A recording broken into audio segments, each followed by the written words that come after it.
Welcome everybody to lachamba.com. I am Neil Rodriguez. Today I want to expound on success stories. Success stories, simply put, narrate a problem that you faced at one of your past employers, the solution you executed to solve this problem, and the results of these actions. If I were to be asked at a job interview, give me a time when you had to drive additional revenue by executing search engine optimization strategy. I could say something to the effect of when I worked with XYZ company, I had to drive more leads that reached us through XYZ.com. I performed a quick audit of XYZ.com and I found that when I queried keywords that were inserted in the website's copy, it would pop up on page 50.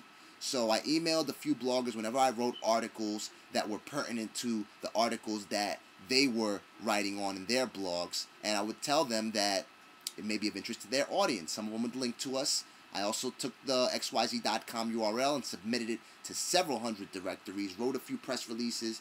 In total, I had an additional 1,000 websites pointing links to XYZ.com. In 3 months' time, we started ranking prominently and we were enjoying exposure of the first page of the Google search engine results when people were querying some of the most competitive and most queried keywords in the widget industry.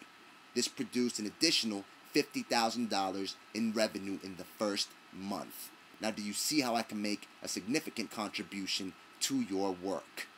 All right, if I were to ask you, would you hire me if I were to be able to deposit an additional $50,000 into your bank account monthly? Would you hire me? You'd say yes unless you're paying me $50 million. In that case, I'd have to give you $100 million, but you craft your success story in accordance with the job to which you are applying. You have to have these success stories memorized. This will demonstrate that you show initiative, you can take corrective action, and you can deal with difficult tasks with a cool head. You can focus, and you also have to have answers to typical questions in an interview memorized as well. Like, for instance, what are your strengths and what are your weaknesses? Strengths are typically easy. You could toot your horn all day. I am great at working in a team environment. I am a powerful communicator. I'm a strong project manager.